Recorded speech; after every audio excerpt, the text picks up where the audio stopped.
เนาะทักทายสบายดีพี่น้องในค่ำช่วง1 ทุ่ม 2 ทุ่มเนาะมื้อนี้พี่น้องมาเจอกันมื้อนี้เป็นคลิปเรื่องราวที่ตู้คำได้ลงไปหั่นเนาะที่ตู้คำได้ขึ้นคอมเมนต์ให้เบิ่งว่าที่มี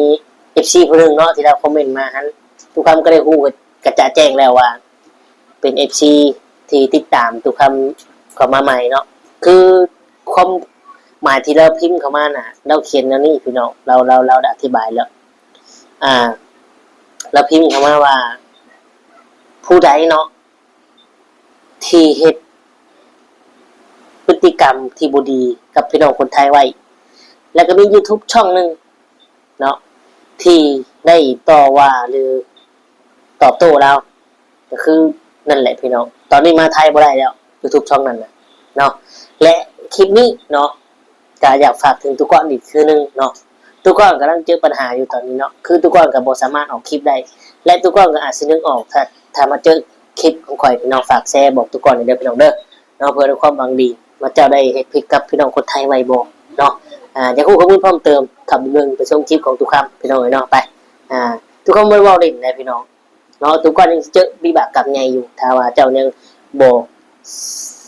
สารภาพผิดยอมรับผิดซะอย่างประมาณนี้แหละพี่น้องเอ้ย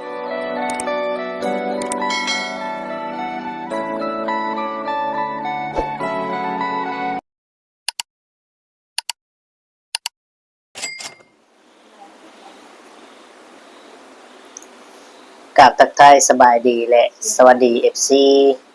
พ่อแม่พี่น้องหมู่เพื่อนเบิดทุกคนทุกท่าน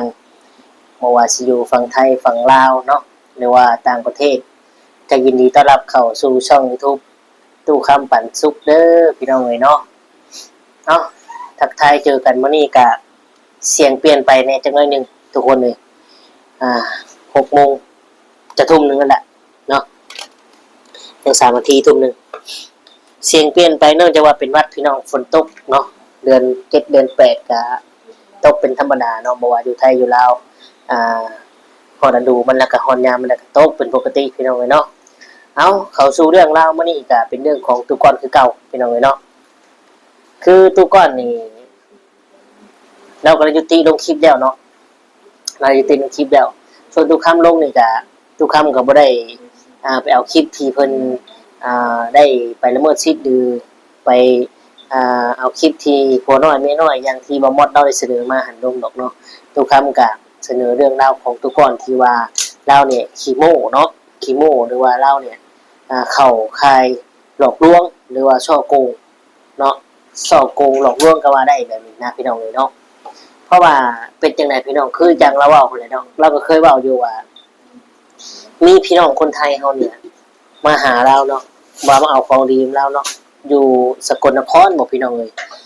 แต่ว่าเรื่องนี้เนี่ยสิจริงบ่จริงเฮาบ่ฮู้เนาะแต่ว่าเรื่องที่ตุกอนเฮ็ดผิดกับพี่น้องคนไทยนี่ก็มีเนาะเดี๋ยวตุกคำสิมาเล่าให้ฟังอีกทีนึงเด้อเฮาไปฟังไปชมคลิปนี่ก่อนพี่น้องเนาะที่บ่มดเราได้ออกมาอธิบายให้ฟังเด้อพี่น้องเด้อว่าตุกอนถูกปรับใหม่จังไดเนาะถ้าว่าบ่เสียเงินนี่ก็ถูกจับเข้าคุก10 ปีถึง6 เดือนเนาะแล้วก็มียูทูบเบอร์คนนึงที่ถูกเสียนำนี่เด้อพี่น้อง15 ล้านกันทุกคนเสีย15 ล้านแล้วนึกว่า30 ล้านแปลว่าถ้าบ่เสียในกรณีบ่เสียลาสิจำคุก10 ปีหรือว่า6 เดือนทุกคนละเสียบาทกับอันนี้ดูทานสาเหตุที่ต่อทุกคนบ่ได้ลงคลิปก็คือบ่ว่าได้หูข่าวแล้วจากปากทุกคนเลยเนาะเพิ่นเว้าให้ฟังทุกคนตัวทุกคนเราได้ถึงทางเจ้าหน้าที่ปรับใหม่ในเหตุการณ์ที่ละเมิดเป็นผู้อื่นเช่นที่เราทางเนอมีช่อง YouTube ท่านนึงไปถ่ายละมีแม่ใหญ่ผู้นึงและกับพ่อใหญ่ผู้นึงกับผู้ชายน้อยผู้นึงเนาะและแม่ใหญ่ผู้นึงแม่ใหญ่ผู้นึงเนี่ยเอาผู้แม่ใหญ่เนี่ยเป็นเมียพ่อใหญ่ผู้นี้แล้วพ่อใหญ่ผู้นี้แล้วไปเอาเมียน้อยผู้นี้แล้วแม่ใหญ่ผู้นี้เป็นเมียพ่อใหญ่ผู้นี้ พญายคนนี้เราเอาเนี้ยน้อยและบัดนี้ละแม่ใหญ่คนนี้บ่ส่งรูปเมียน้อยคนนี้กับรูปพญายคนนี้มาให้ทุกก้อนมาให้ทุกก้อนครับอยู่ทุกชั้นนั้นได้สูตรเพื่อให้สองคนนี้คนใหญ่กับเมียน้อยคนนี้เลิกกันเนื่องจากพี่น้องเลยเหตุแล้วล่ะดูถ่ายคลิปนั่นแหละไปถ่ายเอารูปคนใหญ่คนนี้กับรูปเมียน้อยคนนี้อันนี้เขาก็โมโหว่าไปถ่ายพี่น้องแต่ว่ามีทุกท่านนั้นตอนเราทั้งแล้วและสูตรหลังจากทำความสะอาดสูตรให้ป้ากันว่าไม่ใหญ่คนนี้ช่างมันสองคนเนี่ยป้ากันเพราะว่าคนนี้กับผัวไม่ใหญ่คนนี้สูตรให้ป้ากันละทางสองคนนี้คนใหญ่คนนี้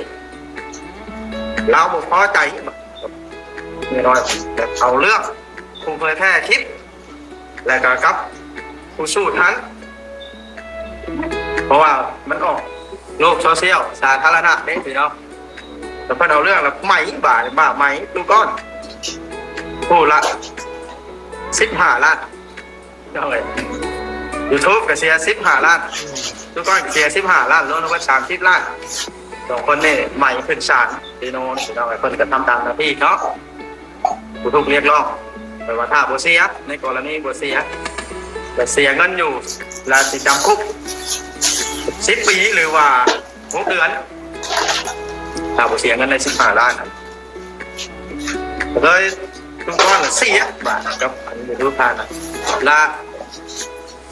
ทุกก้อนละว่าหยุดเราไปหากันหยุดบ่ลงคลิปใดๆทั้งสิ้นห้าม YouTube หรือว่าบ่ใดไปถ่ายเอาแล้วเรื่องนี้ก็เกิดขึ้นได้มาเป็นประมาณอาทิตย์ปลายแล้วพี่น้องแต่ว่าคลิปที่เผยแพร่ที่ทุกคนเห็นทั่วไปเป็นคลิปเก่าถ้าใครยังมาเผยแพร่คลิปเก่าอยู่ล่ะอาจสิได้ศาลเรียกตัวไปอีกที่ว่านำคลิปที่หูลบแล้วยังไปเอาเผยแพร่นะมันเป็นกฎของมันแปลว่าระเบียบบ้านเมืองพี่น้องเลยให้เข้าใจน้ำกันเด้อก่อนคลิปที่หูลบแล้วเอาไปนำเผยแพร่เพื่อป้องกระแสแต่จริงมูทำตามระเบียบกฎหมายเมื่อแล้วมูลบเมื่อแล้วยังเอาไปเผยแพร่นะทุกก้อนให้เรายุติการลงคลิปแล้วเด้อพี่น้องบ้านมาแจ้งให้FCหูสำคัญพี่น้องเลยเพราะว่าย่าน FC ทุกก้อนคือทอดเล้า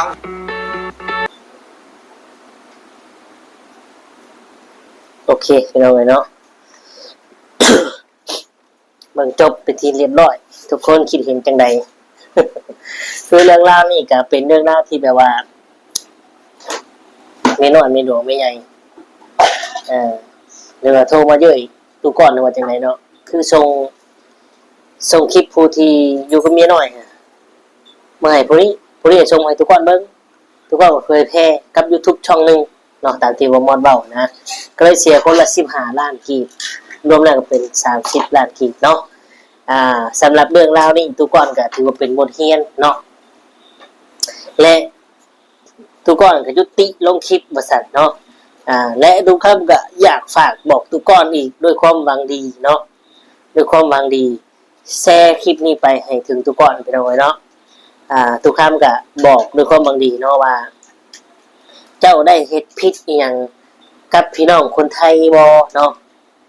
เพราะว่าพี่น้องคนไทยคนนี้เนี่ยเราก็เคยมาหาทุกคนและมาบ้านเฮาเนาะคือมาบ้านโคกใหญ่เนาะพี่น้องเนาะฝากแชร์คลิปนี้ไปฮอดทุกคนเนาะถ้าว่าได้เบิ่งคลิปตู้คำแล้ว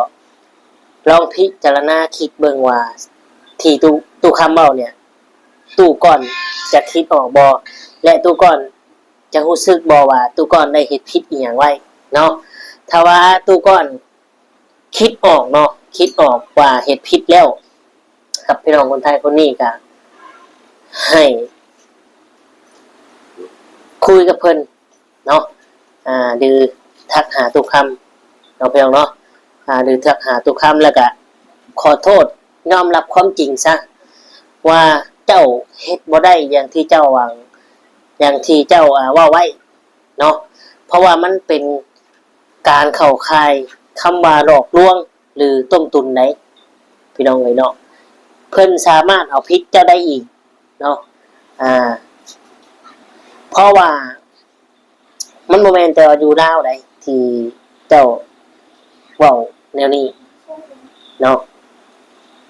เจ้าอาจจะคิดว่าเพิ่นเนี่ยอยู่ฝั่งไทยเจ้าเนี่ยอยู่ฝั่งลาวหรือคนละประเทศแต่เจ้าลืมไปแล้วบ่ว่าลาวไทยเนี่ยเป็นพี่น้องกันและอาเซียนมันก็เปิดเชื่อมต่อกันแล้วเนาะและเพิ่นก็สามารถประสานได้ถ้าว่าซ้ำนั่นเนี่ยเพิ่นเสียดายบ่แต่เพิ่นก็บ่เสียดายเพียงแต่ว่ามันเบิ่งแล้วมันรู้สึกว่ามันบ่ถูกต้องเนาะเพิ่นว่าเนี่ยมันบ่ถูกต้องแหละเพิ่นก็ให้โอกาสเจ้าจนมาฮอด4เดือนเพื่อให้เจ้าออกมายอมรับความจริงและขอคำอธิบายและเจ้าก็ท้าทายกับเพิ่นว่าแค่เดือนเดียวเนาะแค่เดือนเดียวที่เจ้าเว้าท้าทายกับเพิ่นไว้แต่ว่ารอไป4เดือนแล้วยังบ่มีหยังเกิดขึ้นซึ่ง